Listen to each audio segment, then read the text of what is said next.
Tá. Vamos começar aqui falando sobre o que é um monorepo, né? Porque a gente está usando um monorepo. Então, que diabos é isso? Se a gente olhar aqui no nosso app interno, por exemplo, a primeira coisa que a gente percebe é que dentro da pasta apps, a gente tem um Exp e um Next.js. Eles são duas aplicações diferentes, né? Um roda em... Você baixa um aplicativo, por exemplo. O outro é um site. Então você tem duas aplicações no mesmo repositório. E não só isso, mas você pode separar coisas em packages, que nem você instala yarn install, pnpm install, sei lá, TypeScript. Você pode instalar os packages que tem aqui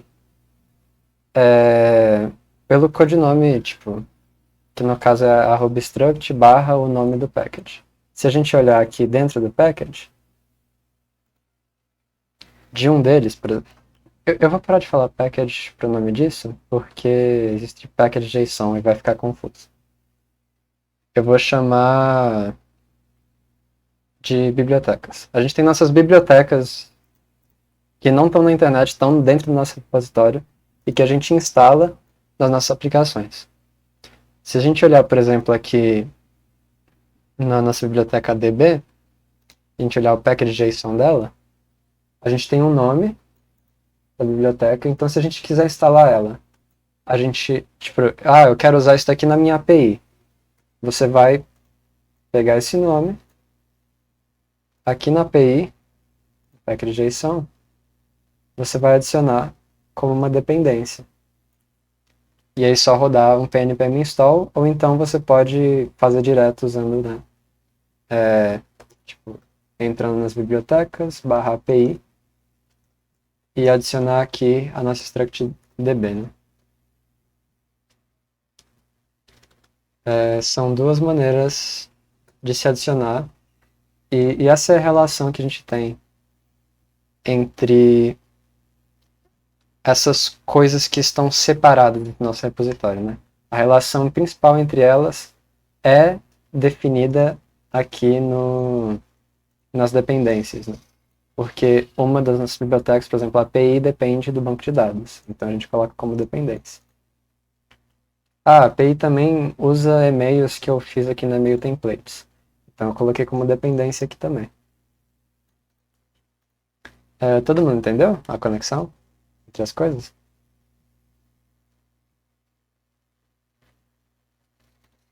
Uhum. Tá. Aí existe mais conexão também. Porque, por exemplo, se vocês olharem no package JSON, primeiro que tem muitos packages JSON, né? Tem vários. Tem um para cada coisa e tem um na raiz do projeto. O que está na raiz do projeto, ele representa o projeto inteiro. Como assim? Em geral, ele usa o Turbo para rodar comandos dos outros packages JSON. Como assim? A gente tem um package JSON aqui que tem algumas coisas mais genéricas no nosso repositório. Por exemplo, aqui como dependência, a gente pode ver que não tem muita coisa relacionada a código em si. A gente tem relacionado ao TypeScript, ao Prettier e a Silint, Prettier com Tailwind, Turbo, que é o que a gente usa para rodar scripts dos outros packages JSON enquanto a gente está no raiz do projeto. Então, quando vocês rodam pnpm install na raiz do projeto,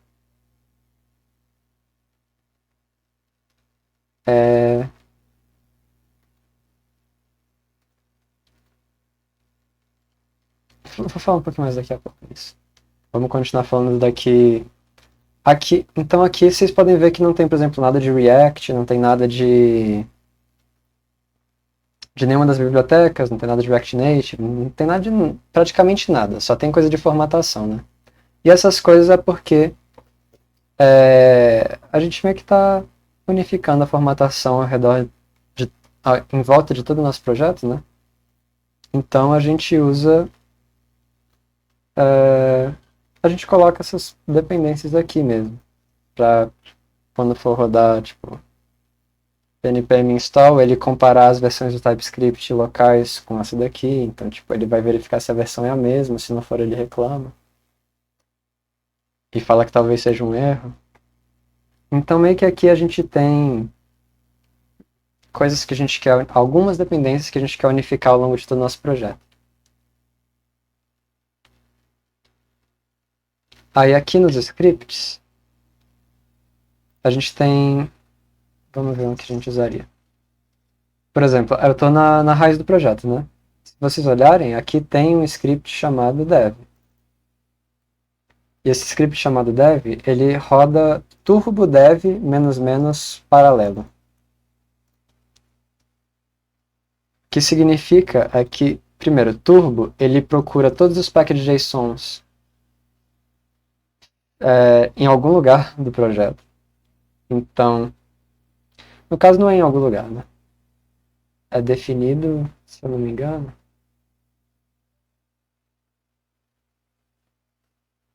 Ah,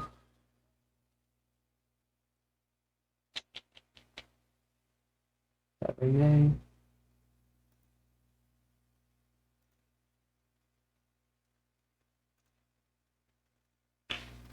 Deixa eu ver se isso aqui funciona.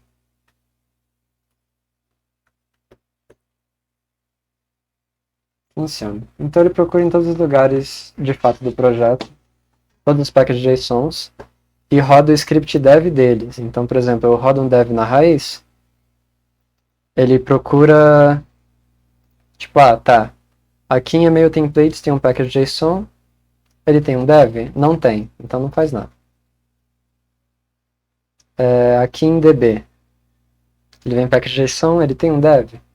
Tem, então roda esse dev. E assim por diante. Aqui no nosso app, Next, ele encontrou um package JSON. Tem um dev? Um script dev? Tem. Então ele roda esse script. Aí aqui a mesma coisa. Package JSON do Expo. Tem um script chamado dev? Tem. Então ele roda esse script. Então, é por isso que a gente, por exemplo, eu falei, né, que vocês podem rodar junto aqui na raiz do projeto, ou então entrar dentro de um app, por exemplo, do Expo, para rodar o dev só do Expo, né? Porque o package JSON da raiz, por causa do Turbo, ele vai rodar o mesmo script em todos os package JSONs que existe. Quando a gente foi para o diretório que só tem, que no package JSON dele, o script é só isso daqui, por exemplo, a gente não está rodando todos, a gente está rodando só esse. Todo mundo entendeu também essa parte?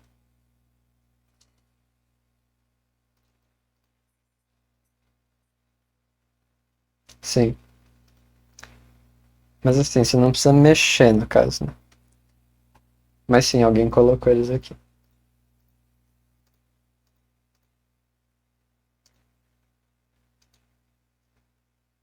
É...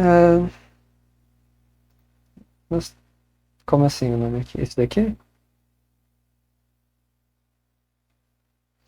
Ah, sim. Então, honestamente, mas falando sinceramente, tipo, é uma boa pergunta, até porque eu não criei esse repositório do zero, eu peguei um template que já existe. Então é capaz de ter bastante coisa que eu só não sei também. Alguém fez esses scripts que não fui eu.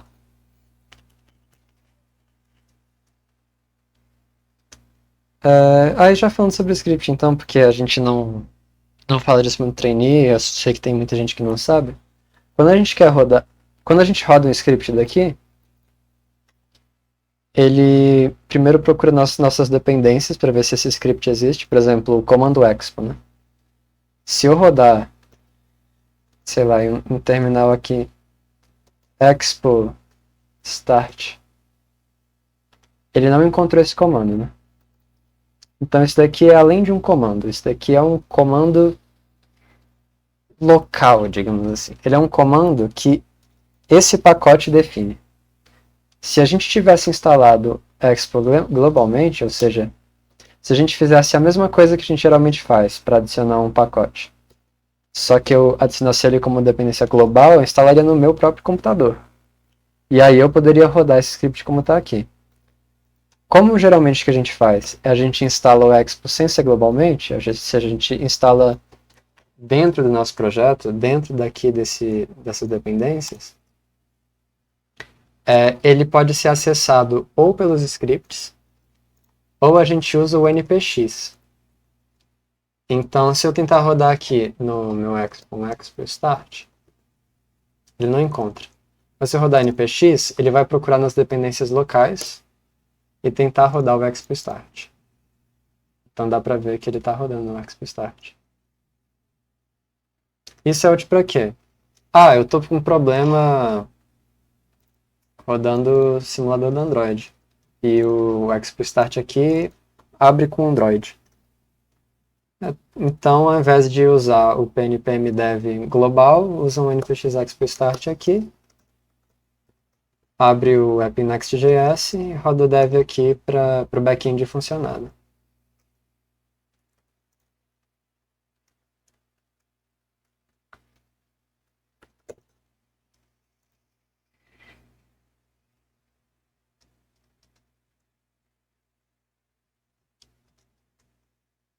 Se alguém ficar com alguma dúvida, pode me interromper, tá? Então, reiterando sobre scripts. Um script que a gente deve usar, que eu tenho certeza que todo mundo já esqueceu, é o lint. Se vocês olharem no GitHub, inclusive, deixa eu ir para o nosso app. Tá? Vamos olhar umas branches e apontar dedos. Essa branch foi eu que fiz. E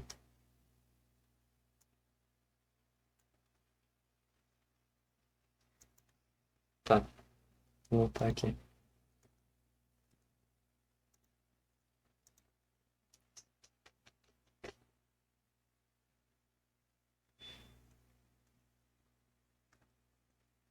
Isso é um longo nome.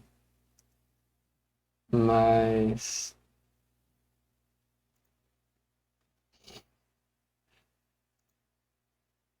Cadê? Por que não rodou? Por que não tá rodando? Tá. Teoricamente...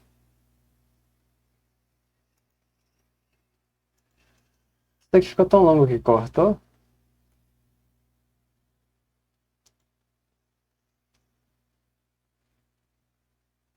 Tá, teoricamente é pra quando você faz uma mudança no repositório, aparecer um checkzinho ou um erradinho aqui. Vocês podem olhar que, tipo, se tiver um erro, vocês vão olhar qual é o erro, por exemplo.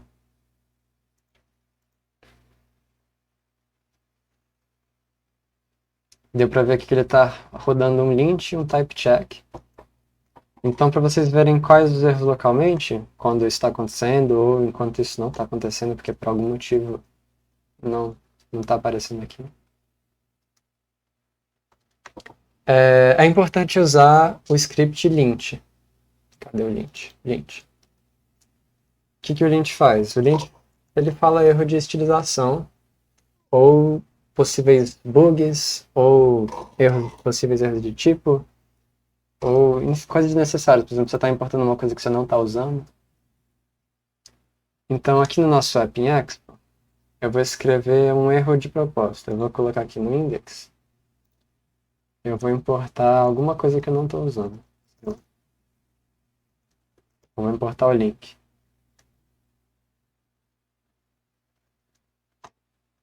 Se eu der um link agora no Expo,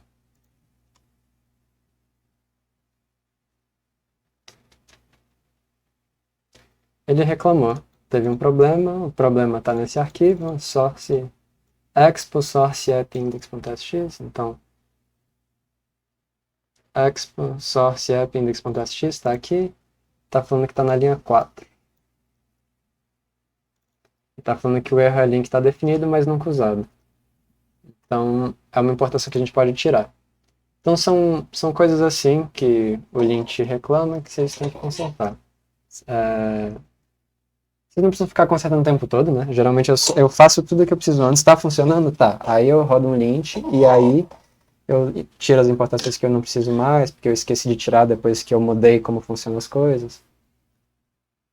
Mas é uma coisa, tipo, sempre antes de fazer o PR, ou fazer o PR e já ir olhando o Lint, tipo, geralmente eu faço um PR, às vezes eu esqueço, aí eu olho o meu PR depois e vejo, vixe, tá com vermelhinho, tá com um xizinho, ele tá reclamando.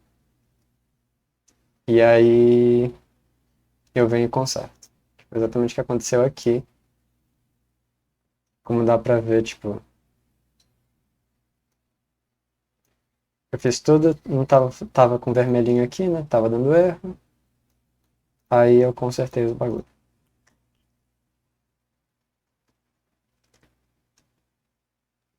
O que mais tem pra falar? Slack de JSON. Tem pra falar sobre o PNPM também, né? A gente também tem um arquivo de configuração aqui, é muito arquivo de configuração. Que esse daqui ele fala onde que a gente tem package. Então, quando a gente roda o pnpm install na raiz do nosso projeto, ele vai olhar todos esses packages, né? Então, se eu, por exemplo, tirar todos esses, rodar o pnpm install, ele encontrou dois workspace projects, que é esse da raiz e esse que eu defini no arquivo de configuração. Aí, se eu voltar a todos, dá pra ver que ele encontrou os 9 projetos. Né?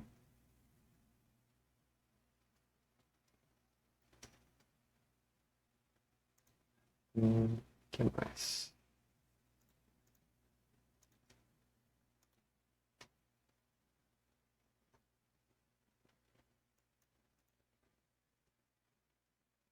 Tá, além disso, a gente tem. Se vocês olharem, a gente tem nossas variáveis de ambiente aqui. E a gente quer que elas sejam usadas dentro de certos locais. Né? Por exemplo, aqui na nossa API,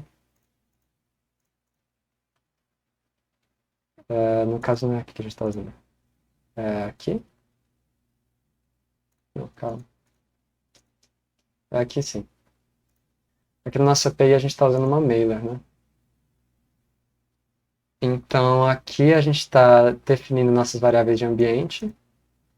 Tipo, para que isso serve, né? Para verificar antes de rodar o container ou o programa, ele verifica se você tá com essas variáveis definidas, porque se você não tiver, vai dar ruim, né?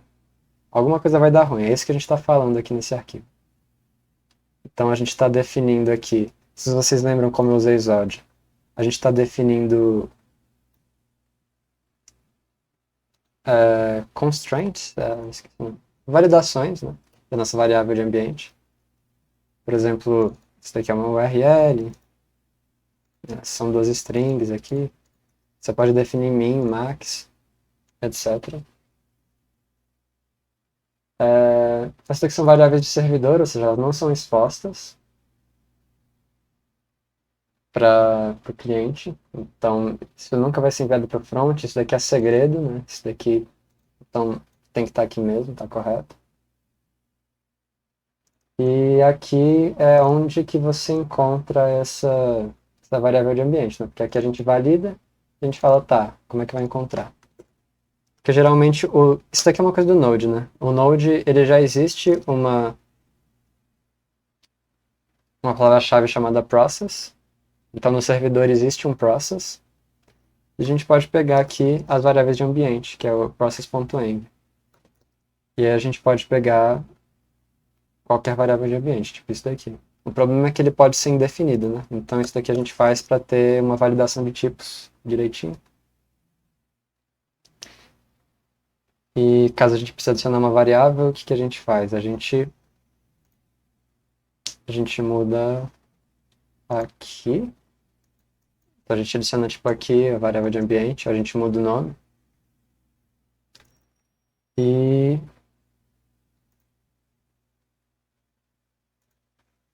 aqui não foi bom, né?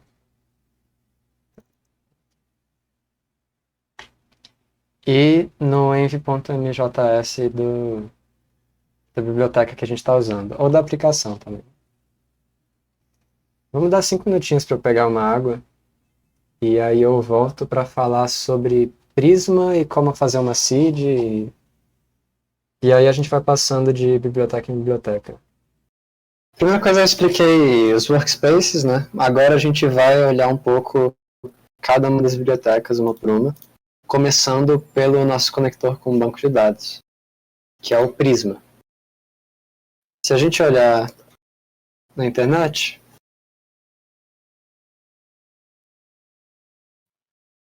Prisma é um ORM para Node e TypeScript. O que é um ORM? O ORM é um conector com banco de dados. É um Object Relational Mapping, ou seja, ele mapeia alguma coisa na linguagem para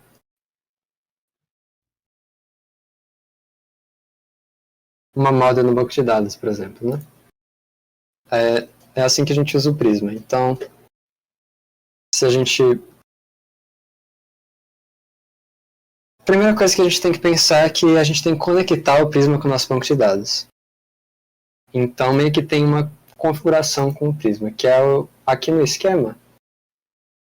O que faz isso é esse data source, né? Que é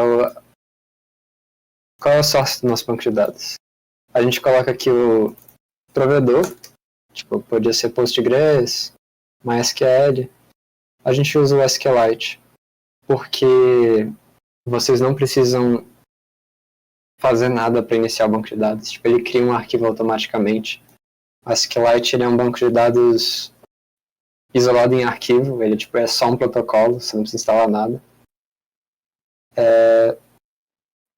E se a gente colocasse outra coisa, como por exemplo Postgres,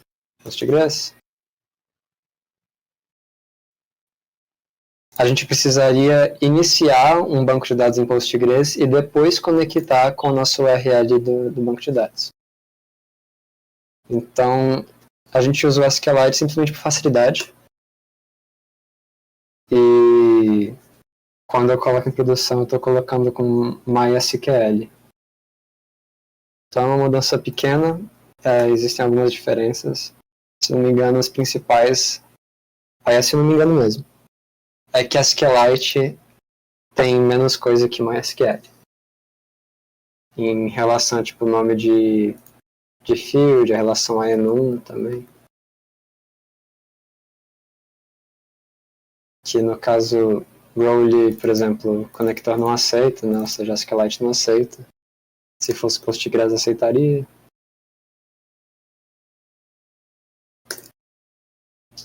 E tá, aí a gente conectou nos bancos de dados, né?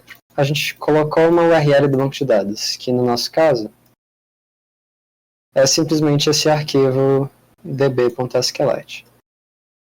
Agora a gente precisa colocar alguma coisa no nosso banco de dados.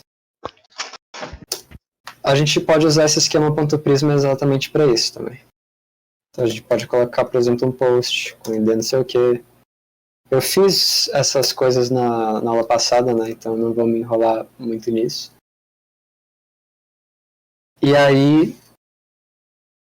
a gente consegue rodar um script, a gente definiu um script dentro do nosso DB, se a gente olhar aqui, o DB push. Basicamente ele faz um Prisma DB push. Se a gente olhar aqui na documentação deles, vamos ver o que é esse Prisma DB push.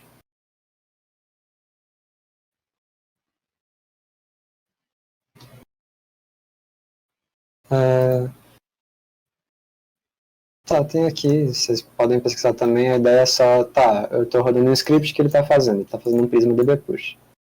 DB generate, mesma coisa, Prisma generate, só que aí tem a diferença de qual é a interface, né? Quando a gente está fazendo interface com o banco de dados, a gente quer que uma modificação no esquema seja refletida no banco de dados, a gente usa o dbpush. Se a gente olhar o dbpush, ele geralmente roda. Ele está reclamando. Se você rodar o dbpush e acontecer esse erro, né? Tipo, leia o erro, basicamente está falando que você vai perder a informação. Nesse caso, tudo bem, né? Tanto faz.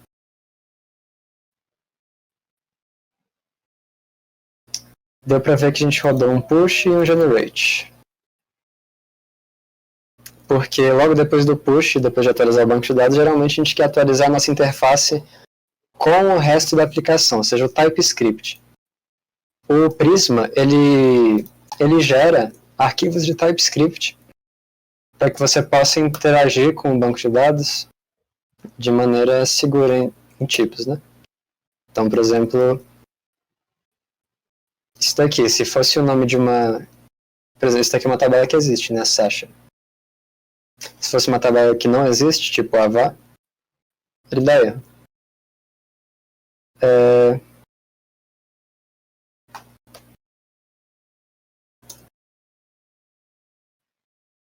O que mais eu falar sobre isso aqui? Então vocês estão tendo erro com o cliente do Prisma? Talvez roda o Generate separado, ver se funciona.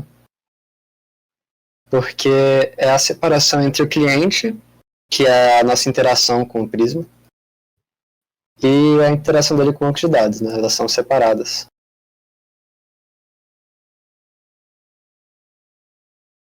E tá.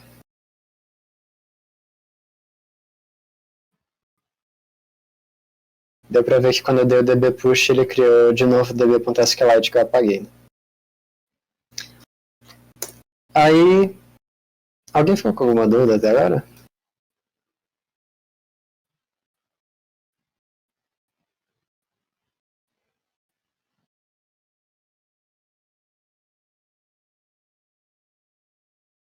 Tá, então bora fazer a nossa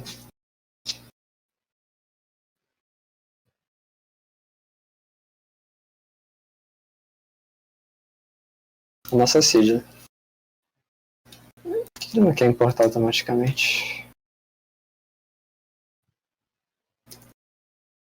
Tá, import prisma from.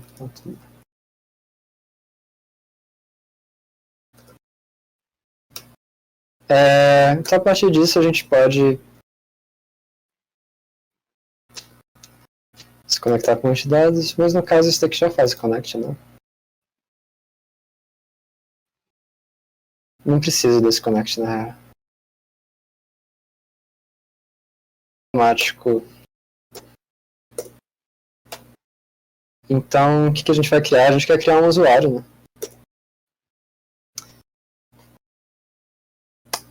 Porque, como a gente estava fazendo antes, a gente estava usando a nossa mailer toda vez que a gente quer criar um usuário para desenvolvimento, mas isso é nada ideal, tipo, isso é ruim, porque a gente não quer ficar gastando envio de mailer em desenvolvimento à toa. Então a gente viu que está funcionando a parte de login, isso no desenvolvimento. Vamos usar uma seed, é muito melhor. Então vamos criar, sei lá, user.user.user, name user, esse daqui não tem aqui. Vamos ver quais são as informações que a gente tem no usuário, na real. E-mail verified. Tá. E-mail verified. Vamos colocar um verdadeiro, porque a gente não quer ter que usar mailer. Né? Ele está reclamando que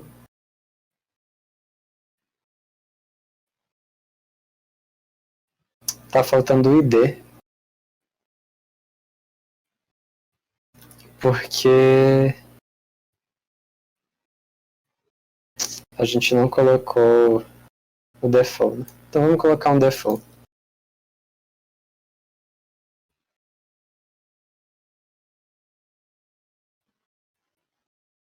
Assim a gente não precisa colocar qual é o nome do ID quando a gente estiver fazendo nossa seed, né?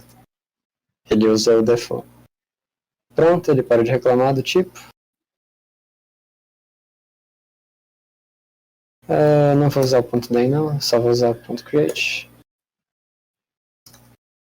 Aí um prisma ponto. Tá, a gente criou as informações do usuário. Se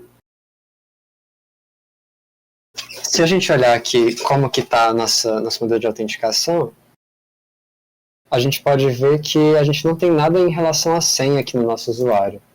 O que a gente tem é uma relação com sessão, chave e token de verificação.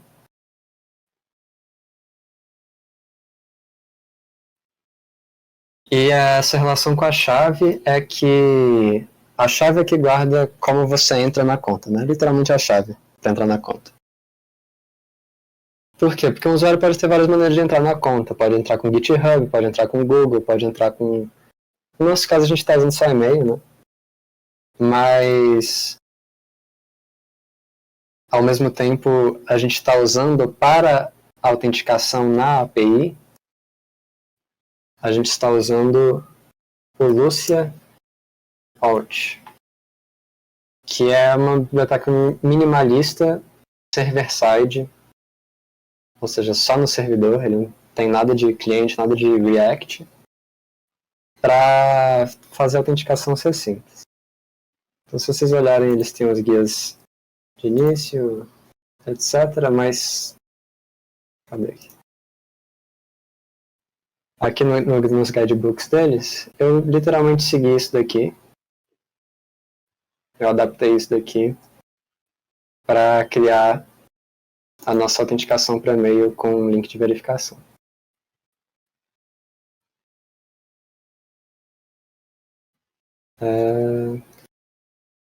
Então, a gente tem alguns requerimentos no nosso banco de dados, né? Um deles é que a gente tenha uma model de sessão, uma model de chave e uma model de usuário.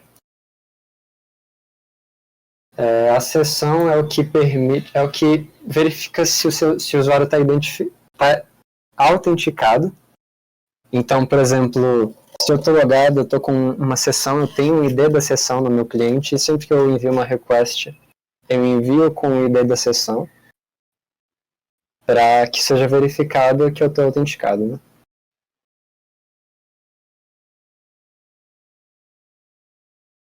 A model de usuário tem os dados do usuário em si.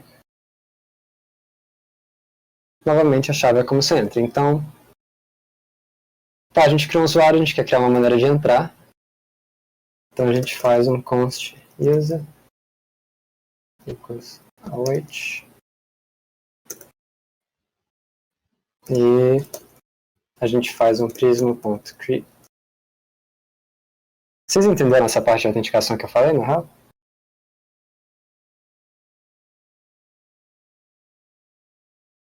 Acho que sim. Uhum.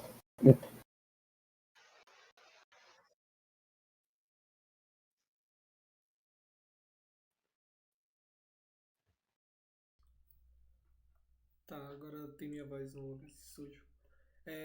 Essa model do esquema do Prisma é exatamente igual a model do Rails, aquela que a gente gera com o comando?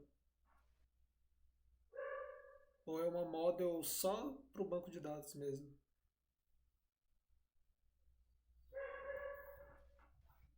Ele é muito semelhante, exatamente igual, não.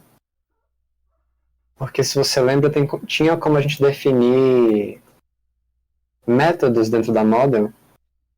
Não sei se você lembra, porque isso daí não era o básico do Rails. Mas tinha como você definir métodos e validação dentro da model, o que não dá para fazer no Prisma. Tipo, não dá para fazer uma validação custom, tipo, verifica se o CPF está de acordo com as regras.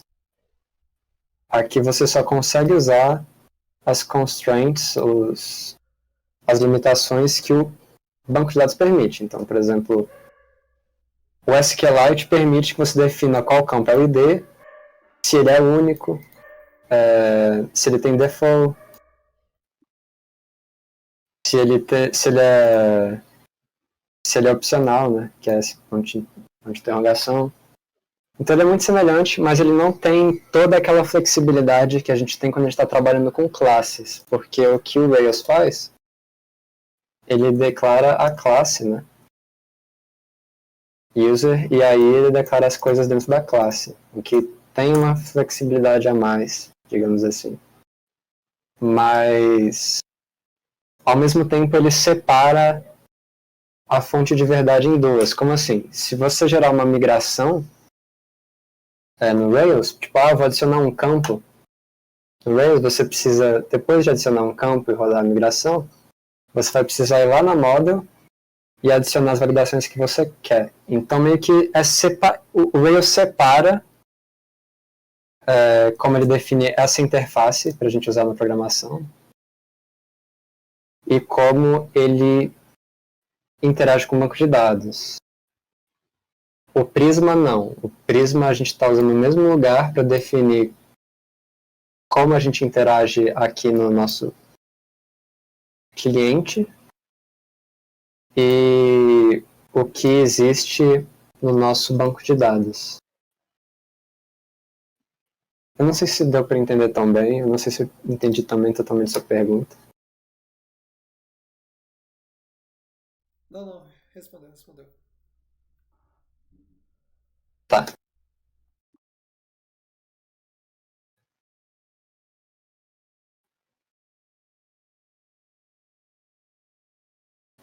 Tá, então é isso. Aí, continuando a criar o nosso usuário da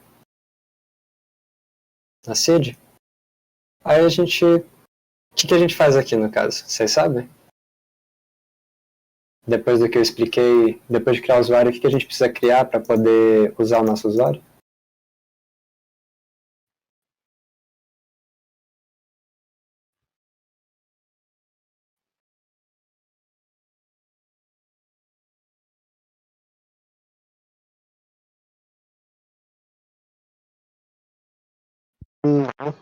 Não de cabeça rápida, assim.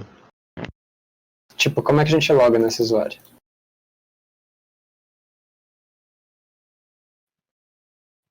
Precisa de e-mail, senha. E em que tabela tem senha? Tipo, não tem aqui no usuário, né? Mas o usuário tem relação com essas daqui. Em qual delas a gente está guardando essas informações para poder logar? É na Key? Oi? Não é na Key, não? Sim, exatamente. Não. Então o que a gente precisa fazer aqui?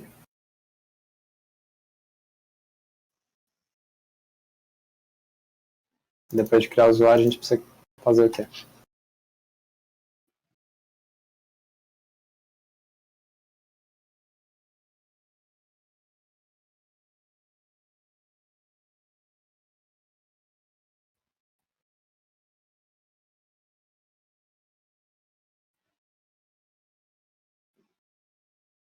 Gente. Bugando um pouco o negócio que tu me falou de. Que tu falou de não precisar necessariamente usar senha. A gente pode logar com outras coisas. Isso me trava um pouco. Essa é só a explicação do porquê é separado usuário e key. Senão a gente poderia colocar aqui, né? Mas aqui é a relação de vários para vários. Não, de vários para um, no caso. Um usuário pode ter várias chaves. Essa é só a explicação. Não é que é necessário que a gente use isso na nossa aplicação. Na nossa aplicação, a gente só está usando uma maneira de login. Entendi. Ou seja, de cada usuário só vai ter uma aqui, ao invés de ter várias, né? Aham, entendi. Tá. Mas isso significa que a gente tem que fazer o que depois de criar um usuário?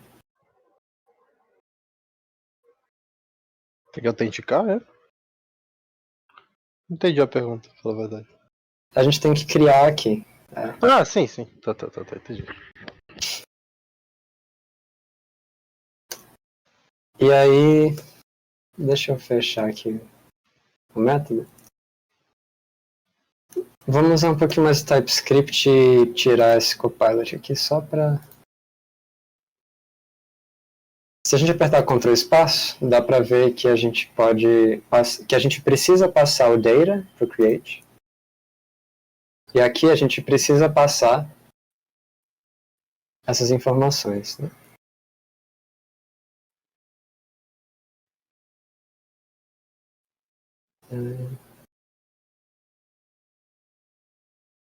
A gente precisa passar essas informações. A gente precisa passar o ID. Como é que a gente faz?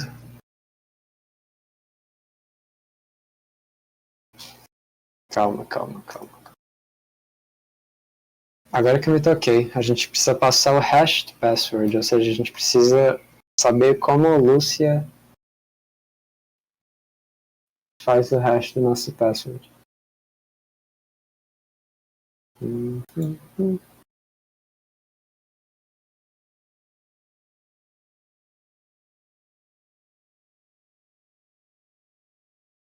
Tá.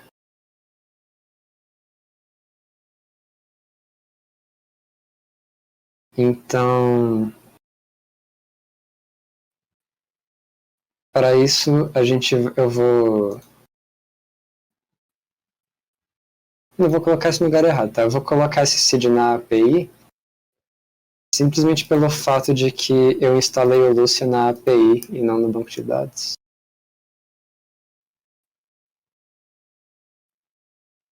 Então, a gente vai passar um hashed password. Ué, Não querer. de boa. A gente vai pegar isso do Lúcia, deixa eu ver. Lúcia barra tios. Import. From.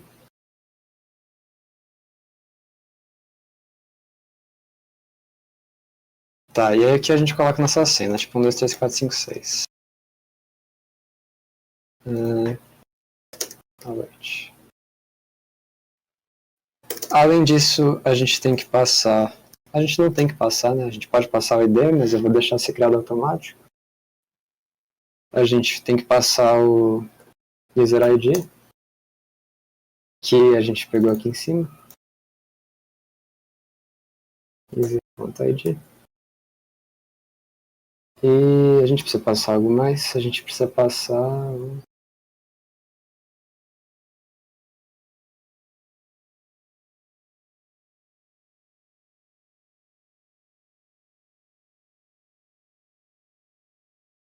Tá, para funcionar especificamente com Lúcia, novamente, mais um pouquinho de gambiarra, na real. Na real, é melhor fazer o seguinte, vamos usar o Lúcia desde o início ao fim para criar o nosso usuário. Foda-se. Vamos colocar create... Vou pegar o create user aqui. Create...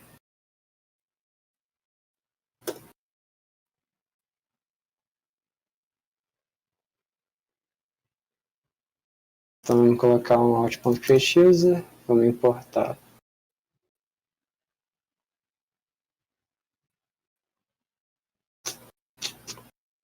Cadê?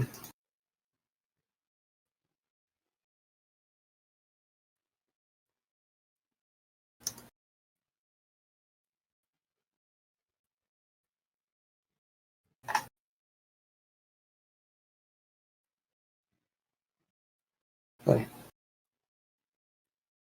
Import out. Pronto.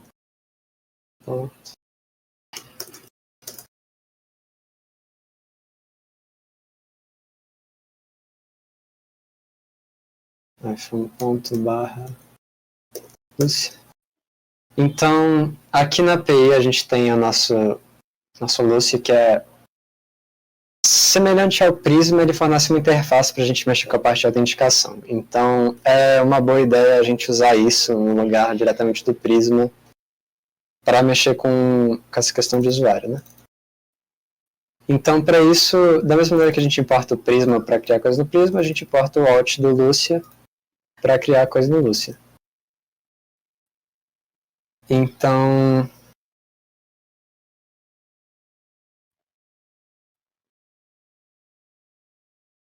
a gente passa aqui, no caso, o nosso usuário ele vai ter o quê? Ele vai ter... Tá, na real, eu vou falar sobre a interface aqui. Aqui a gente tem a chave que a gente está criando. E aqui a gente tem os atributos do usuário em si. Quando a gente está criando a chave, a gente coloca qual é o tipo de autenticação. Isso daqui é meio arbitrário, a gente podia colocar batata. É só para identificar, né? A gente podia colocar Google, a gente podia colocar GitHub. Como é autenticação por e-mail, eu estou colocando e-mail. Podia colocar password se achasse mais pertinente. E aí aqui no e-mail, e a gente precisa passar algumas coisas, né? Vamos ver o que TypeScript pede pra gente colocar. Para colocar a senha, então tipo 1, 2, 3, 4, 5, 6. E para colocar o ID do usuário.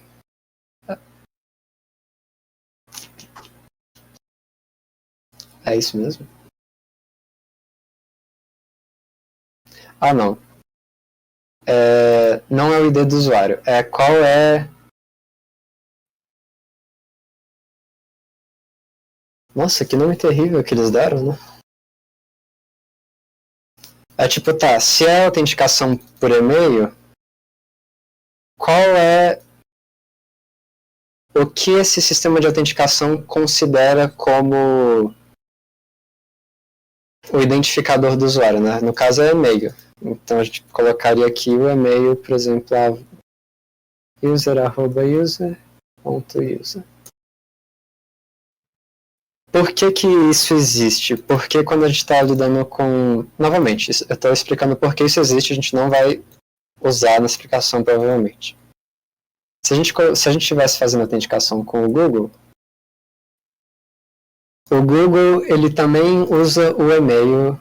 Não, o Google não usa o e-mail, se eu não me engano, para identificar o usuário. Ele usa o que mesmo? Não, o Google usa, o GitHub não usa o e-mail para identificar o usuário. O GitHub usa um bagulho deles. Então, é para isso que esse campo serve. Para que, tipo, tá, essa é a relação entre o identificador do provedor e qual é o provedor. Deu para entender? Eu acho que talvez tenha ficado meio confuso. Mas... Acho que deu.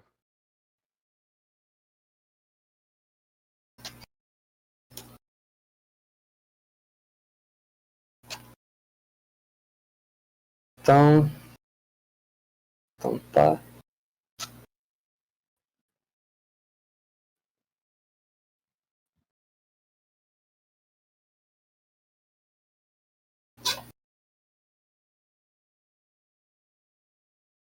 User.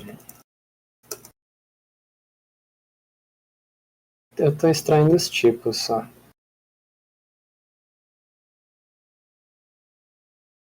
Porque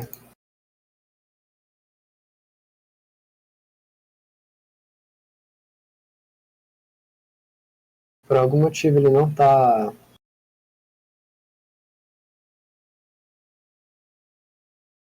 Ele não tá pegando o tipo correto do usuário que retorna. Tá, agora ele tá. Então... ele cria um usuário com essas propriedades. A gente pode dar... A gente poderia logar depois de rodar essa seed, né? Vamos criar... O que mais a gente tem no nosso esquema para criar, na real?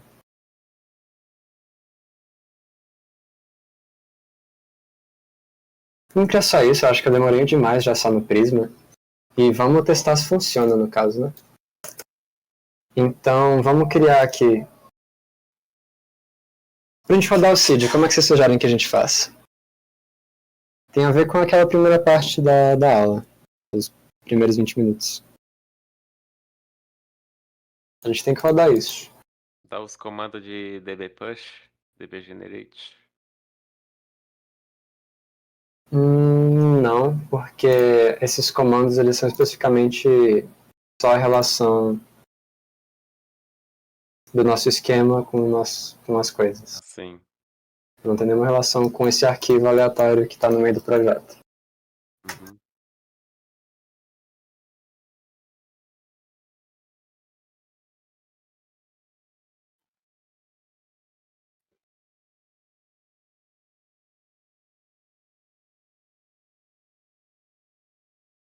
Mas a gente teria que rodar alguma coisa, de fato. Talvez não aquele script. O que a gente rodaria, então? E aí, Bernardo? Opa, salve. Eu tô fazendo uma seedzinha. Eu falei sobre a autenticação que a gente está usando a Lúcia. Aí a gente tem uma interface para criar o usuário. Aí eu criei o usuário e eu tô perguntando... No caso, eu fiz o código para criar um usuário. E eu tô perguntando como é que a gente faz para, de fato, rodar isso aqui, né? Fazer isso funcionar. Qual seria uma boa maneira de colocar isso no nosso projeto para funcionar? Alguém sabe?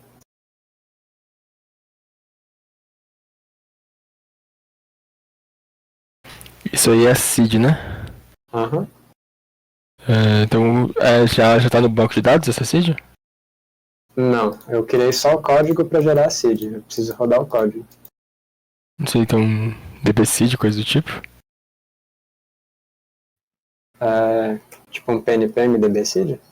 É. Igual tinha no Rails, né? Seria uma boa ideia, mas... Que comando é esse, né?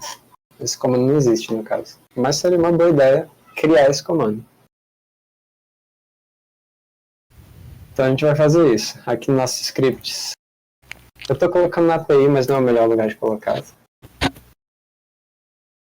Vamos criar um dbseed. Depois, antes de fazer uma PR para mim, eu vou tirar isso da API. Eu vou colocar isso dentro do DB, porque é o lugar correto. Né? Vamos colocar aqui para rodar, né, a nossa seed. Agora, eu acho que a gente consegue rodar só usando Node. Então vamos ver. ./source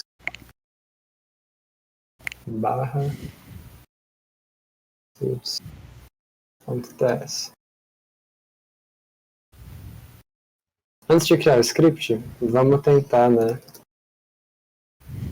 ver se esse comando funciona. cd API, não, cd package API.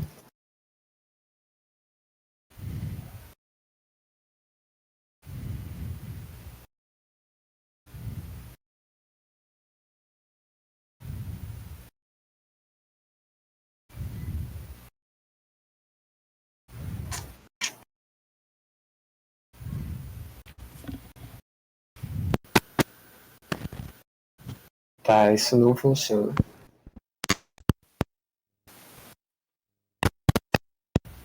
Vamos... Simplify.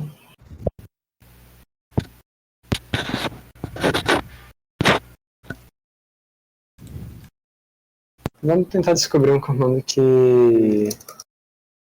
Sei lá, how to run seed, please. Seed in your database.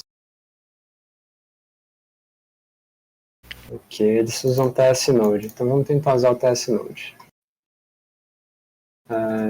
Aqui no npx, TS Node.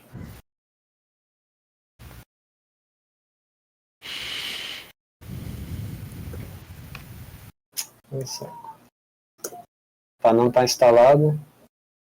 Então eu vou instalar, depois eu também vou mudar de lugar. Vou instalar como dependência de desenvolvimento, porque a gente não precisa do TS Node quando a gente tiver realmente em produção, né? Isso daqui é só para rodar a seed.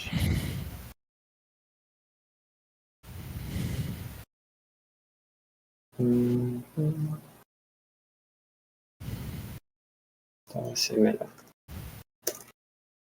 Na real eu vou instalar sem ser como desenvolvimento, porque talvez a gente use em produção. Quando eu terminei de falar eu percebi.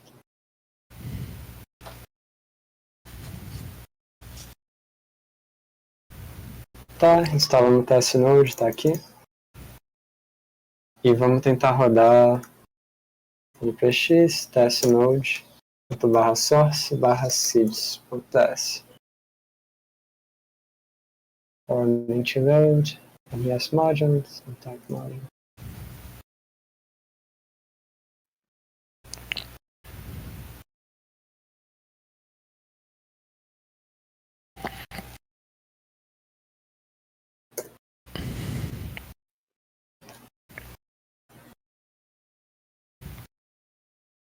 Okay, random file extension ts4.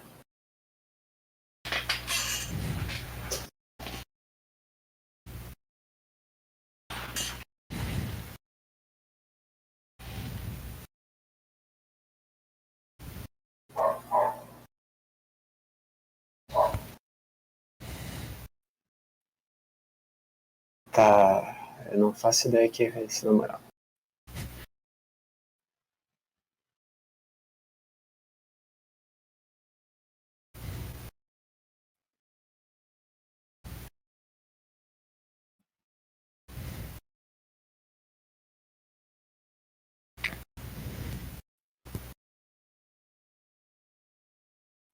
Agora eu vou ter que dar uma saída aqui.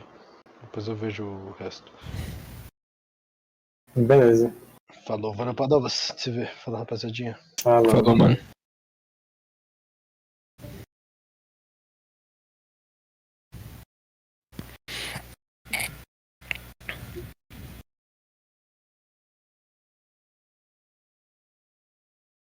falou.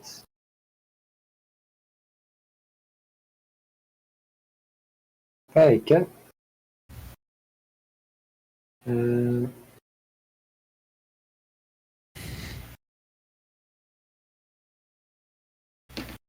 Sim.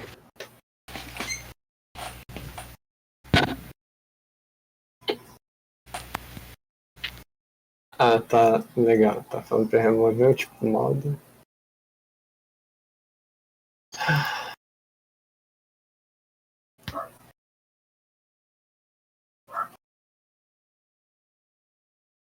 XTSNode, bastante.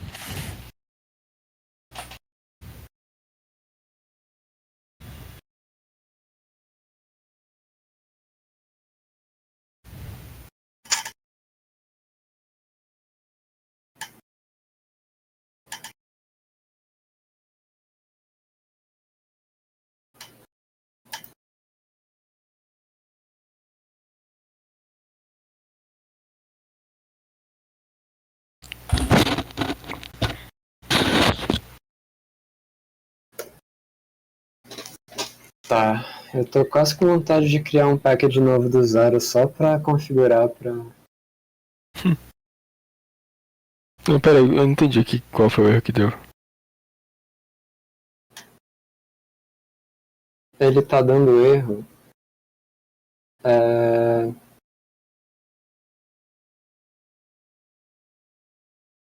Deixa eu ver se esse é o erro realmente. Ele tá dando erro falando pra colocar tipo módulo ou usar MJS. Deixa eu tentar usar MJS. Só que quando eu coloco o tipo módulo ele dá outro erro.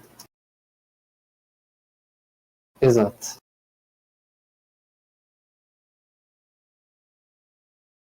Aí o erro é que ele não consegue encontrar essa importação que eu tô fazendo. E ele tá dando que não achou o módulo.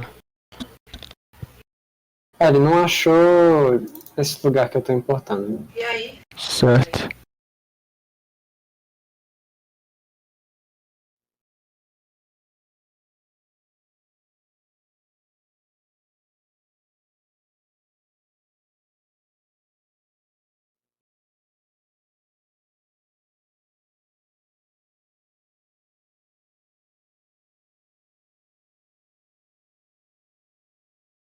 Ao invés de lidar com esse problema aqui, eu vou fazer as coisas certas desde o início. Porque senão vai ficar dando merda atrás de merda. Não.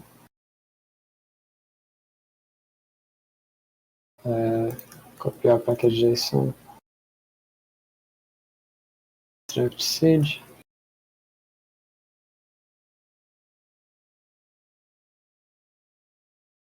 A gente fixa DB seed.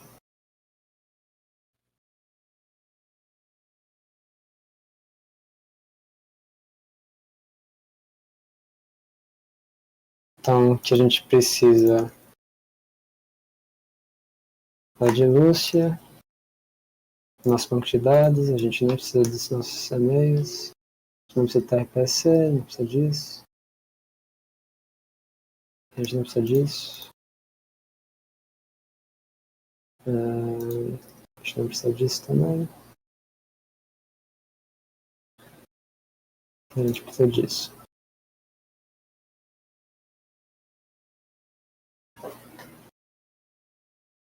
Tá.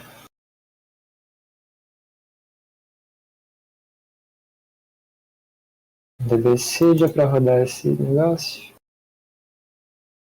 Aí aqui a gente pode mudar o type para module.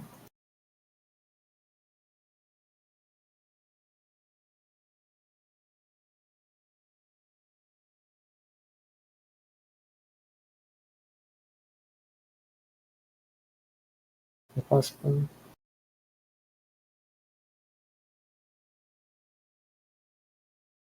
Então eu vou precisar disso. Aí na seed a gente vai precisar importar coisa de luz. Né? Vamos copiar isso aqui.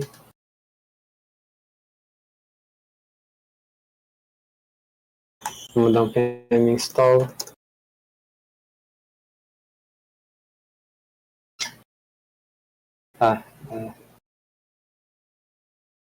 Tem que colocar isso daqui nos nossos workspaces. Isso daqui eu falei no início na aula, Bernardo.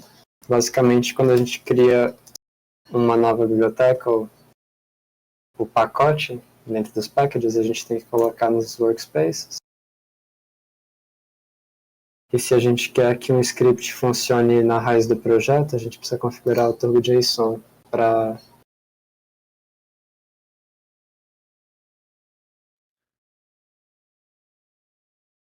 funcionar.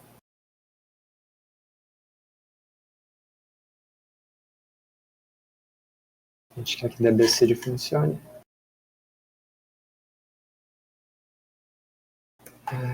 Vou dar pnpm install de novo. Deu pra ver que antes de 9 foi para 10, né? Porque eu adicionei lá no pnpm workspaces. Uhum.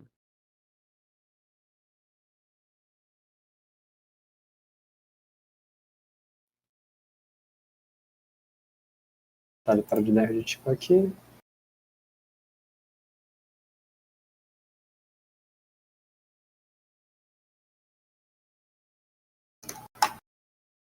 Vamos tentar rodar um pnpm dbseed. Cannot find module. Tá reclamando das mesmas coisas.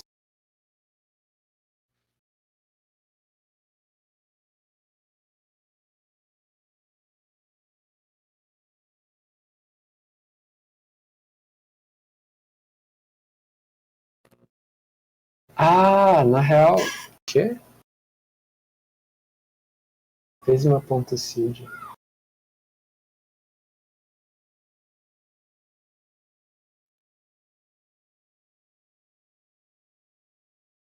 Ele não tá na pasta do Prisma, é isso?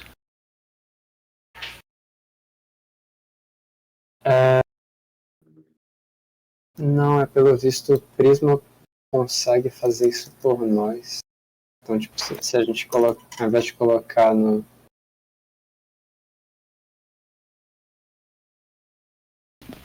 Não, mas vai dar o mesmo problema, ele tá rodando o teste node de qualquer jeito. Hum.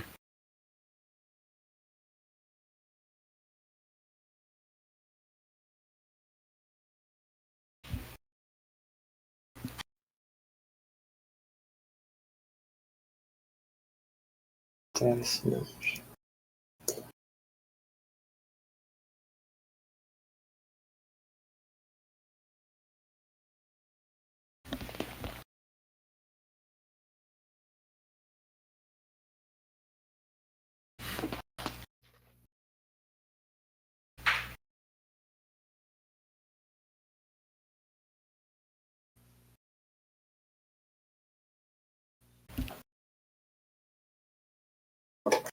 Ali no site fala para instalar o test node.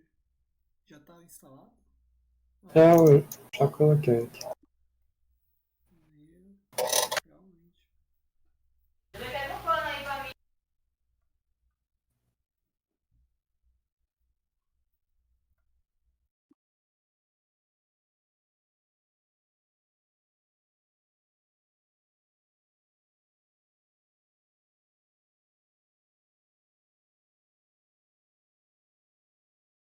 Hum.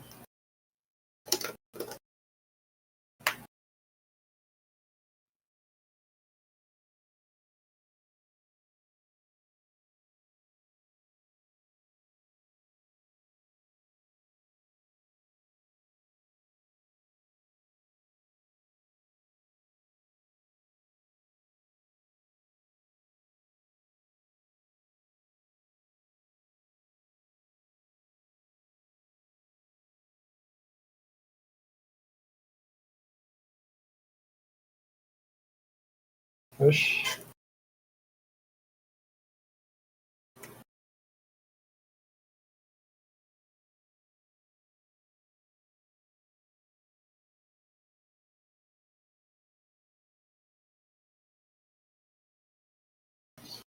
Teste node compile.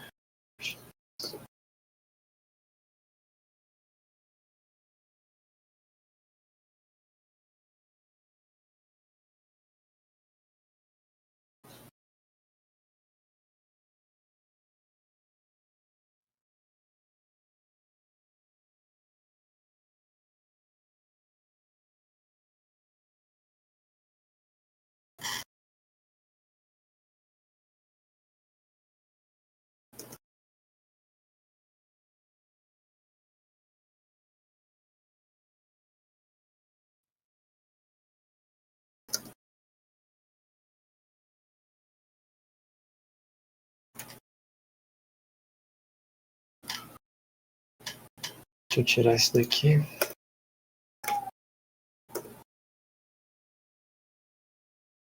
Tá no meu módulo not found.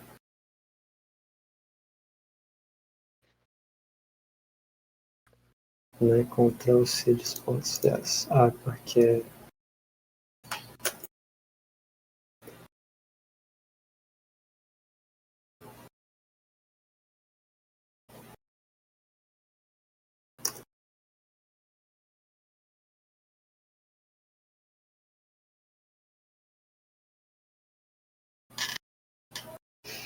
tá, agora pelo menos o erro faz sentido. O erro é porque isso daqui precisa ser uma função. No caso não é isso, precisa ser uma função. E aqui dentro tem uma função e a gente precisa chamar essa função.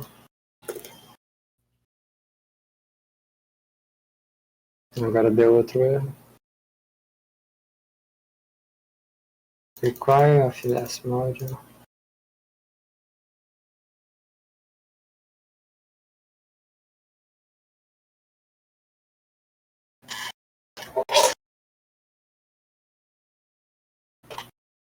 Que?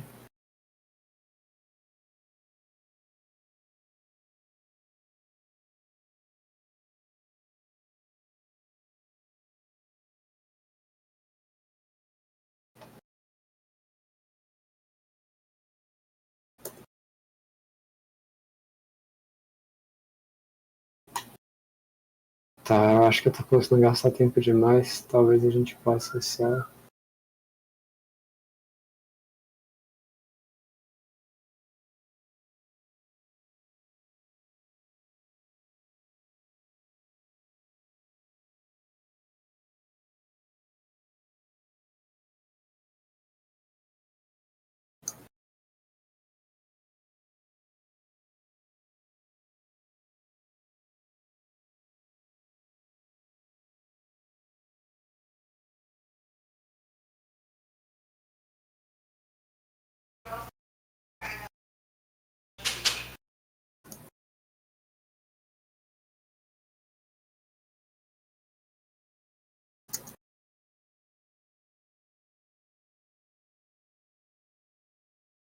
Se não funcionar, acho que é bom a gente só pular e depois eu faço funcionar.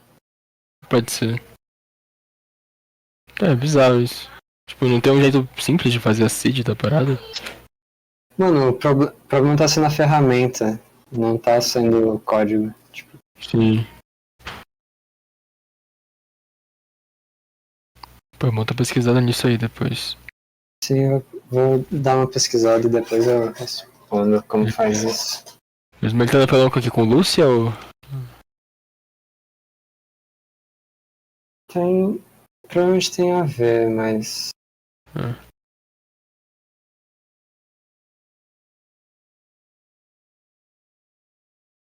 Não, entendi. Não, Justo, tenta aí, mas a última vez não te dá.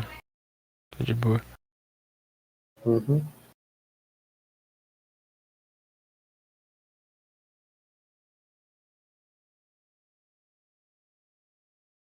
Tá. Então depois eu faço a seed. Eu vou dar um commit nisso só.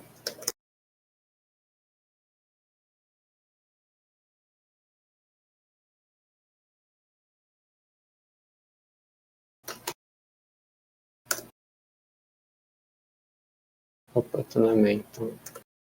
Go. Kit barra seed.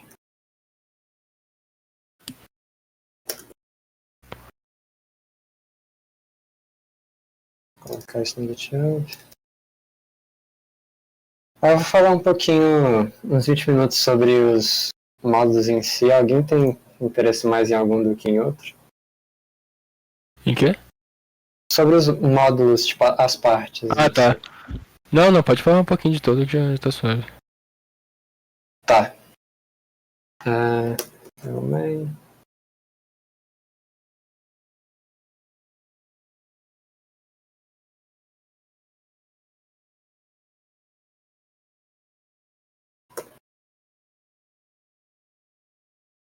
Só vou tirar isso daqui pra não colocar sem querer na main. Tá.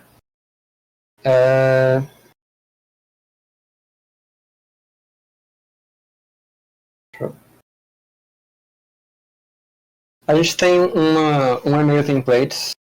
Se a gente olhar no e-mail templates, na package de JSON dele, a gente tem um dev e-mail.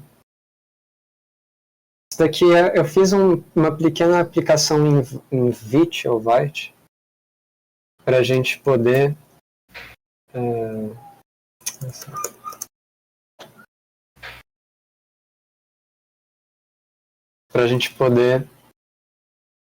visualizar os nossos e-mails que a gente está criando. Se a gente olhar aqui em Source, a gente tem o nosso app, que só estou renderizando o e-mail que eu estou criando aqui. Então, aqui eu estou usando o React Email. Vocês podem olhar que eu estou usando basicamente para poder criar um template de maneira mais simples, porque é sempre um saco criar e-mail. Então, se a gente rodar aqui um e-mail dev, ou é ao contrário, dev e-mail, Isso. e a gente abrir aqui a gente tem o nosso e-mail de exemplo. Que pica. Aí a gente pode mudar aqui, por exemplo, sei lá, o nome, sei lá, qual é?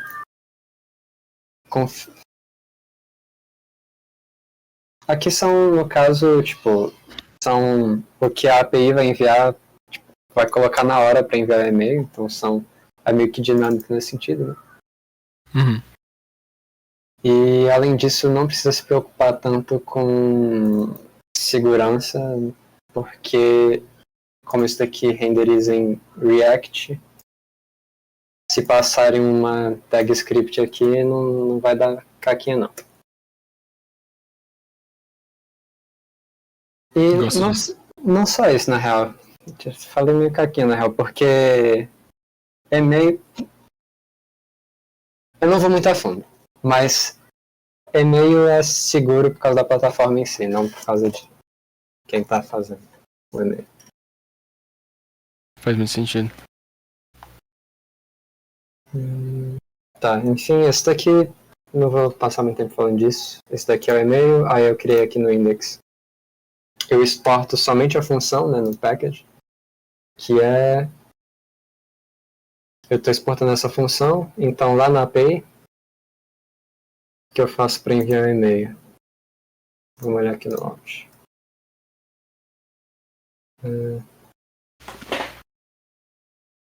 No caso eu criei aqui na utilidades no MailJet. Eu exportei uma mailer que envia esse e-mail de verificação, né? E aí, dentro dessa função, eu recebo coisas do e-mail de verificação, e aqui eu renderizo HTML, e aqui eu envio com o MailJet. Então, tipo, é isso daqui que eu exportei daquela biblioteca inteira, digamos assim.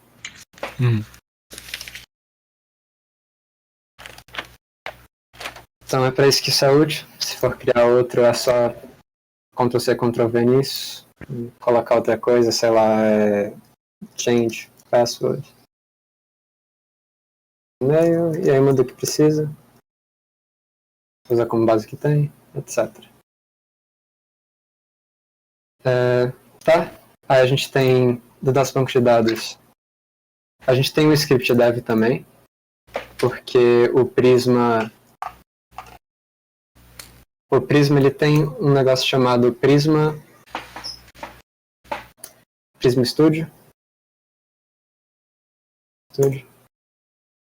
E é basicamente uma maneira da gente ver o que tem de conteúdo no nosso banco de dados. Então, se a gente for dar um pnpm dev aqui dentro do DB, ele abre aqui, tem todos os nossos models, tem que a gente pode criar por aqui também, sei lá, o nosso usuário, não tem seed funcionando ainda, tudo bem, vem cá, clica no usuário, clica em adicionar record, coloca aqui seu e-mail, né? Tipo, arthur@gmail.com. E-mail verified, coloca verificado.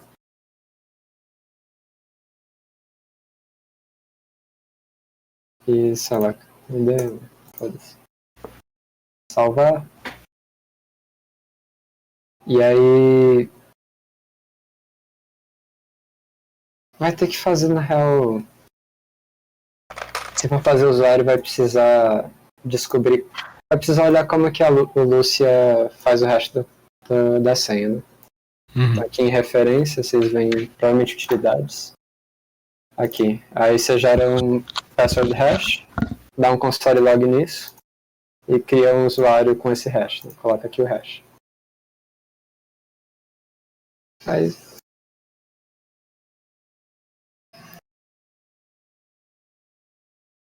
tá, aí...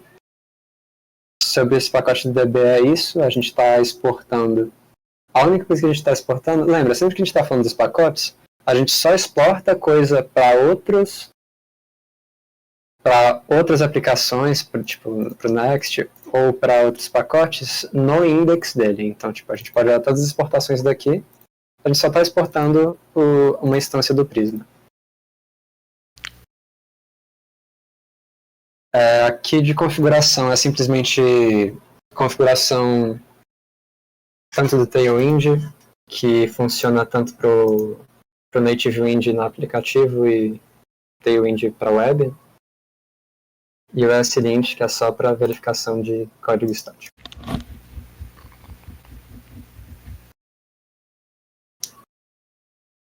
A gente tem o nosso contexto de autenticação. Aqui no contexto de autenticação, as únicas coisas que a gente exporta são um provedor, uma forma de usar o contexto e um tipo. Isso daqui é só porque facilita as coisas. Aí o funcionamento interno, eu já passei um pouquinho por cima na aula anterior, mas a ideia é coisa que vocês já viram, né? Se vocês olharem esses pacotes aqui, o que a gente usa, né? A gente usa a API, React e TypeScript, basicamente. A gente usa a nossa API porque a gente precisa ter acesso a ela, né? Tipo, api.alt.getUser. E para falar disso, na real, vamos falar primeiro da API. Só. Novamente, na API que a gente exporta. A gente exporta algumas coisas. A gente está exportando alguns tipos de utilidade, que são router inputs e router outputs, ou seja, se a gente quer criar uma função, sei lá, um componente, user card, que a gente quer que o nosso argumento do user card, né, que nossas props, seja de um tipo de resposta da API, a gente usa o nosso router outputs, que é uma utilidade para a gente pegar, eu quero o output do getSecretMessage, que é uma string. Ou então eu quero o output de sign-in. Aí a gente tem aqui um usuário, a gente precisa passar como propriedade um usuário e uma sessão. Isso daqui é principalmente útil quando a gente faz aquele ponto map, né? A gente vai ter um ponto map e a gente chama um componente, o user card. E aí a gente passa as nossas props para ele. E para você tipar isso daqui, você pode usar o router outputs. Então são exportados alguns tipos de utilidade.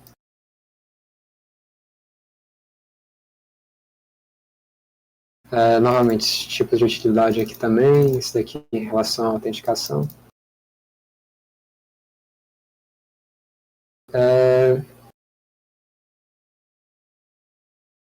Isso daqui é para a gente poder rodar no nosso back-end, então no Next a gente importa o app router e roda ele. Basicamente tudo que a gente está definindo na API aqui, tudo que a gente precisa definir para a API em geral, só que a gente vai rodar isso no Next, né? Então lá no Next, aqui na nossa, a gente cria uma rota em Pages que cria um API Handler usando o nosso roteador, que é com todos os métodos que a gente definiu lá, e com o nosso criador de contexto também, daqui da API. Tá, as rotas da API, né? Sim, sim. Tá. Não Ele vai pegar ele vai pegar as rotas que a gente definiu usando aqui. Uhum.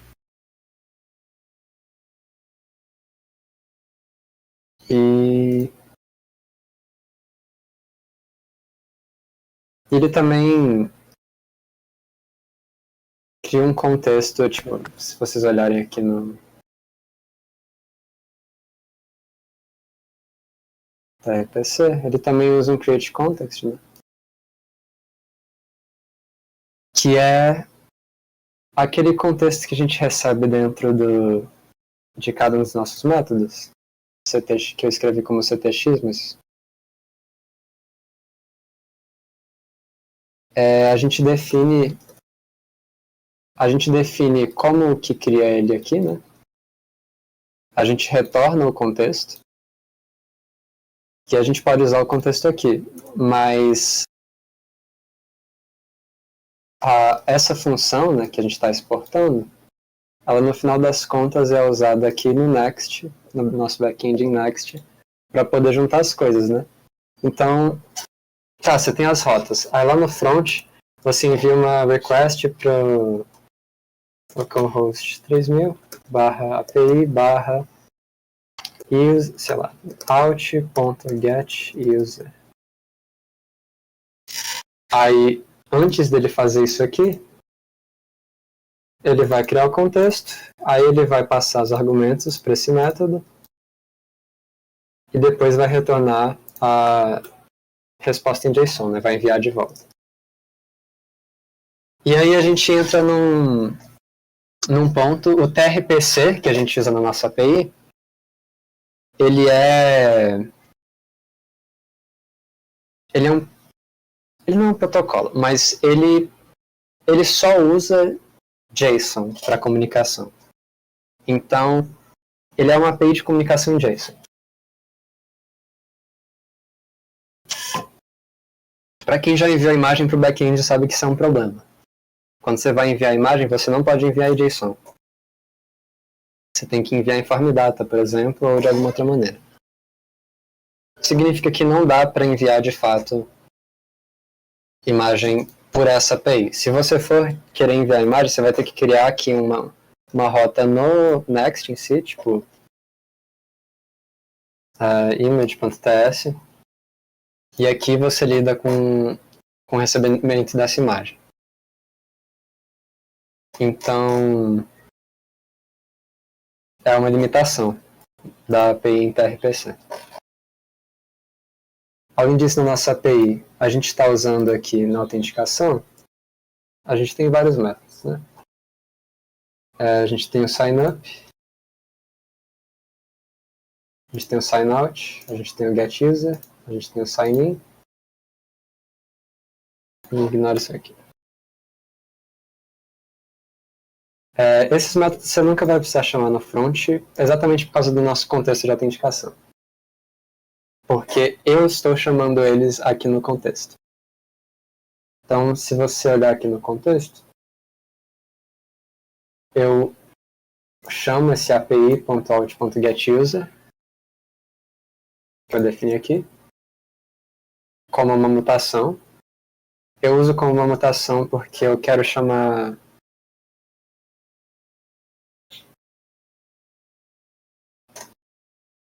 Como explicar? Porque eu não quero que seja feita uma request assim que o provedor seja renderizado. Porque é geralmente assim que UseQuery, por exemplo, funciona. Eu quero, tipo, UseQuery, ele chama assim que esse código é lido. Tipo, renderizou o componente, ele chama o UseQuery. UseMutation, ele te passa uma função para você poder chamar na hora que você quiser. Então, por exemplo, eu pego o cookie, ou como eu estou fazendo no Expo,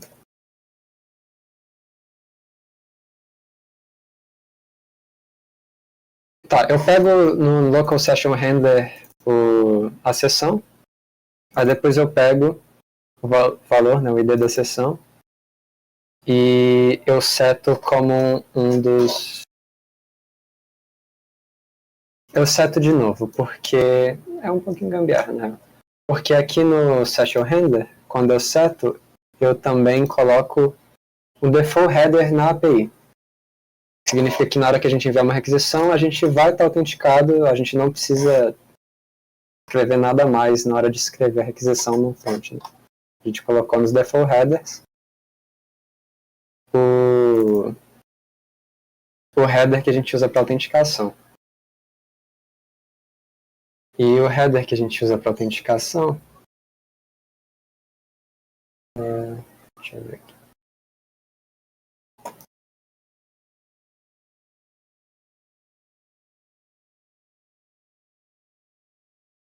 A gente pega assim, tipo, eu criei uma função, o nome do header é OutSession, ele tem um valor de string. Aí, por que eu expus tanto a API quanto o Local Session Handler? Porque isso daqui é a API do lado do cliente, né? Tipo, a gente criou uma API do Next que recebe a requisição, a gente precisa criar uma API no front para enviar a requisição. Essa API do front é como se fosse aquela do Axios que a gente tinha. E a gente precisa passar, se por exemplo, essa daqui é do React Native, né, que a gente criou aqui. E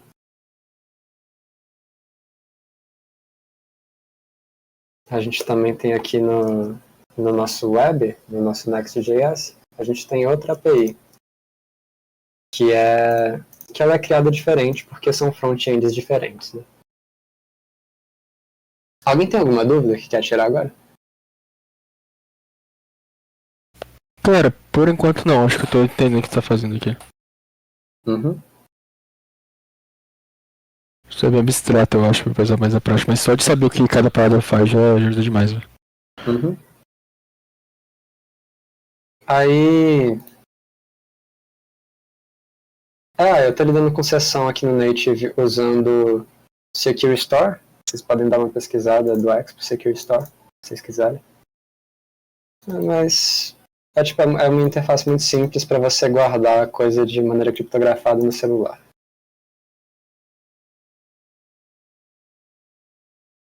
E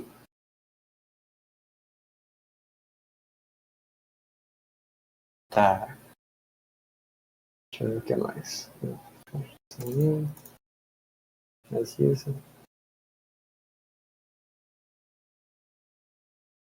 Tá, e no final tem todos esses valores, o nosso use contexto, né? Tem usuário, sign in, sign out, sign up. Talvez alguém tenha que, editou o perfil, eu já recebi o usuário de volta, eu preciso conseguir setar o user. Então, tipo, passar o set user para fora, talvez. Ou, eu preciso dar um refetch no user. Faço um refetch user, cria a função.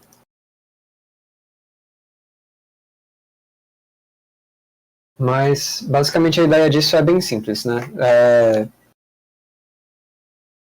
Usa um local session handler e a sessão é separada do usuário. Isso sempre. E isso é importante, porque a gente não quer usar a informação datada do usuário. Tá?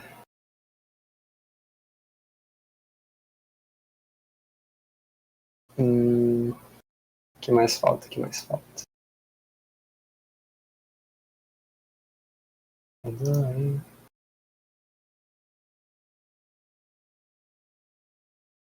Assim, por enquanto a gente está usando essas chaves da MailJet só para o e-mail de confirmação, né? Mas se o site tiver e-mail, a gente adiciona aqui, enfim. Falei isso no início da aula. Repetindo que a gente está usando o Lucia como interação com autenticação, então é bom não mexer diretamente com a model de usuário, a não ser que seja um update no usuário, tudo bem. Mas eu quero trocar a senha, você vai ter que usar o Lucia. Eu quero alguma coisa que tenha a ver com a autenticação, mexe usando o Lucia Out. Senão pode dar caquinha.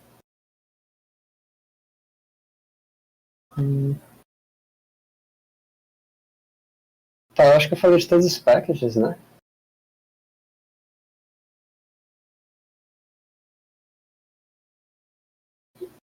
Sim. Então vamos aqui só para terminar, vamos falar um pouco sobre os dois apps, que já tem um pouquinho de template aqui. O Next, a gente tem aqui na API, por enquanto tem só a nossa rota que a gente criou para aceitar todas as requisições do TRPC. Então, se vocês olharem depois no navegador de vocês, todas as requisições são enviadas para localhost 3000 /API /TRPC e aí isso daqui, né, é um catch-all. Então, tudo que vai depois daqui vem para cá. Então, out.getUser.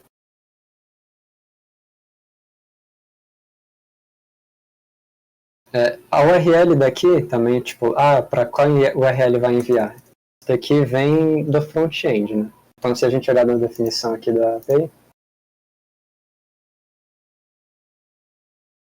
a gente tem aqui qual é a nossa URL, né?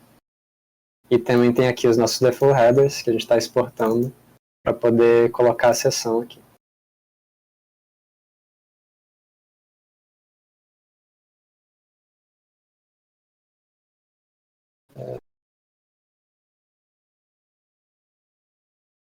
Tem uma opçãozinha de cores só para não ter reclamação de cores.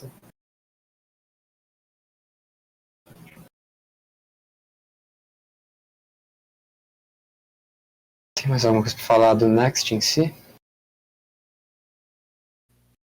Acho que não.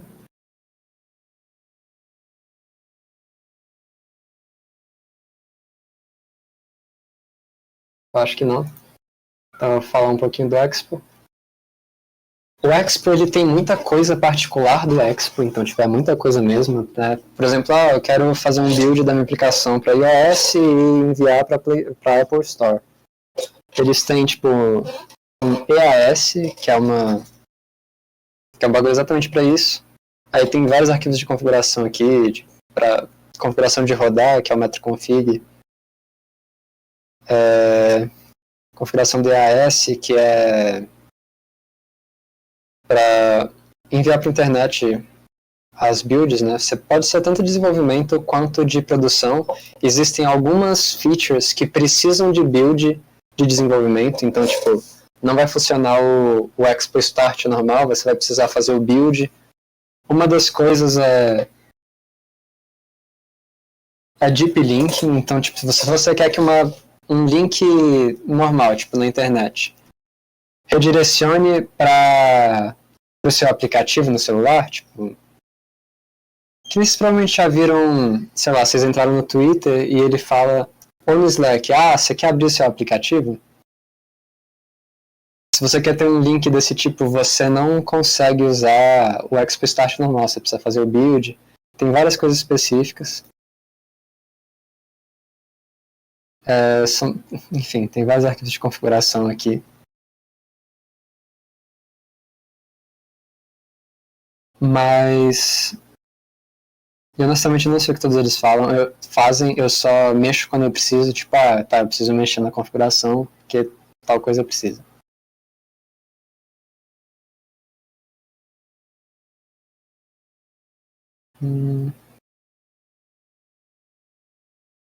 Tá.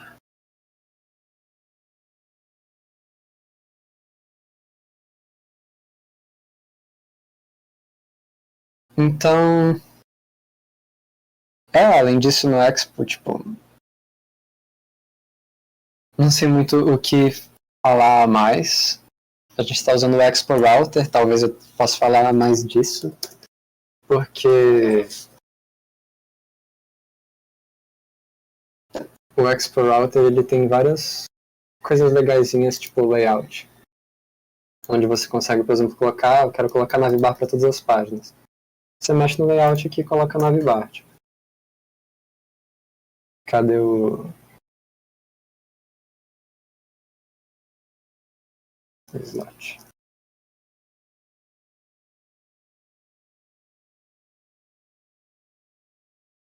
This is the main layout of AdWords. It is to provide using.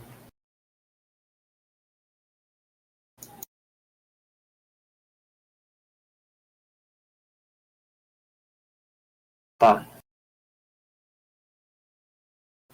Eu não sei pra que serve.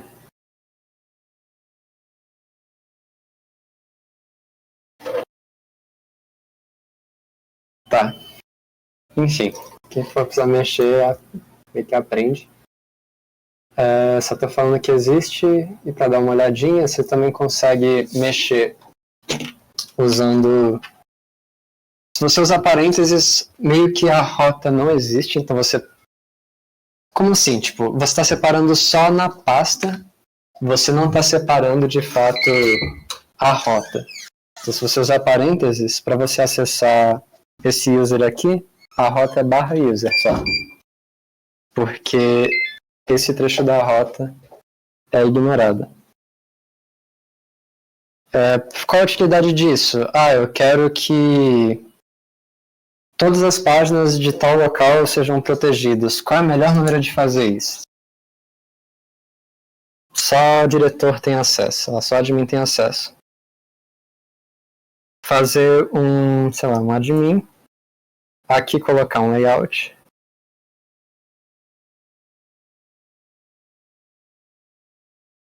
Layout.testx. E aqui usar alguma coisa de proteção, tipo, por exemplo, um use effect, onde se você não for admin, o user.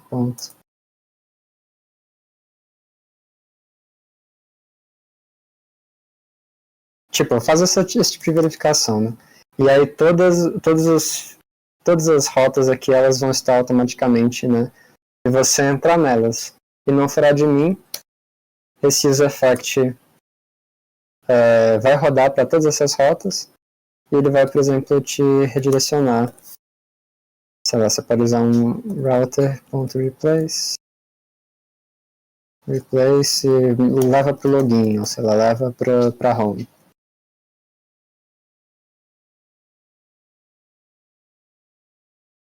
A última coisa que eu acho bom falar também é sobre o Tamagui. Mas, primeira coisa, na real, todo mundo entendeu isso? Alguém tem alguma dúvida? Essa parte tá suave. Tá. Tranquilo.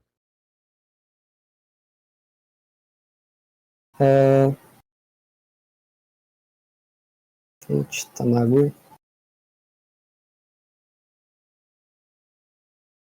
Tá. Aqui na bench de Tamagui, deixa eu rodar só do Expo.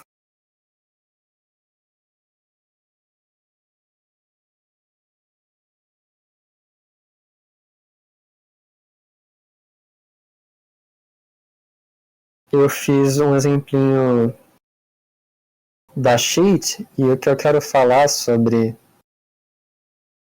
Primeiro, o que é a sheet, né? Vamos ver aqui, Tamagui sheet.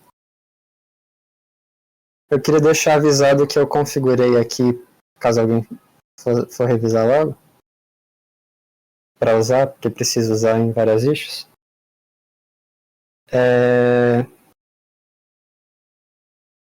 Que eu não configurei o Tamagui tão corretamente, meio que de propósito, porque a gente não sabe usar Tamagui e a gente está usando o Native Wind, então usar as duas como fonte de estilização eu acho que não é uma boa ideia.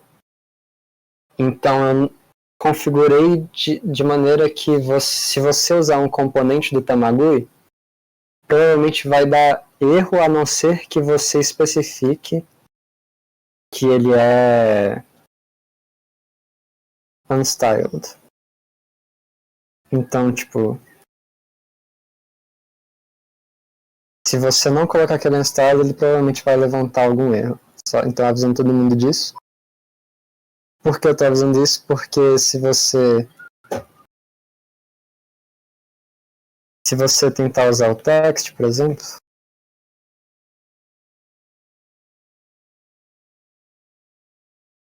ele pergunta se você quer importar do Tamagui. Então, cuidado. Enfim, eu estou mostrando esse componente aqui.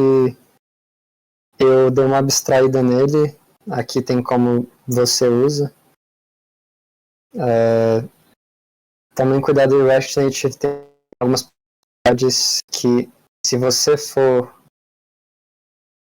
você quiser usar um componente que precisa de contexto dentro do sheet, você vai precisar repassar o contexto. Então, tipo, cuidado, perigo. Certeza que alguém vai encontrar esse problema e eu vou só linkar para esse vídeo.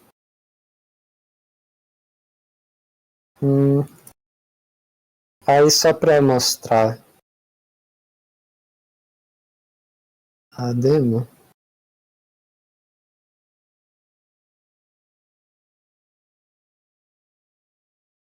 Se meu PC deixar.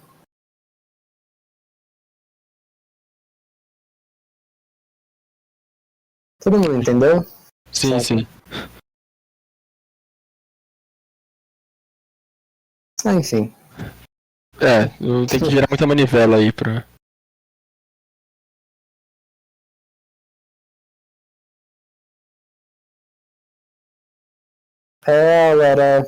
Era basicamente isso.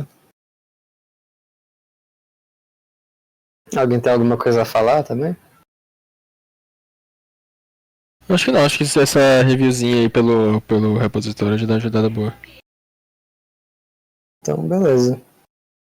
Você gravou o começo dela em algum lugar? Gravei, mas eu tenho medo do áudio estar bem estourado os primeiros 20 minutos. Tá, a gente lida com isso. Depende do quanto estourado tá, mas. Sim. Mas.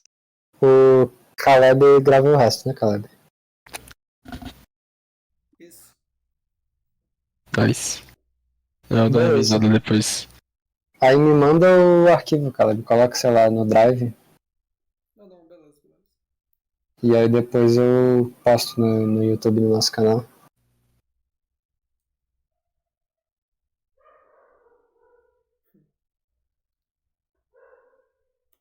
Mas então tá, gente. Beleza. Então é isso. Então é isso. Falou, Rafa. Falou então, rapaziada. Rapaziada. Falou. Valeu, Padovani. Valeu aí, Padovas. Sabe muito, mano. Valeu, nada.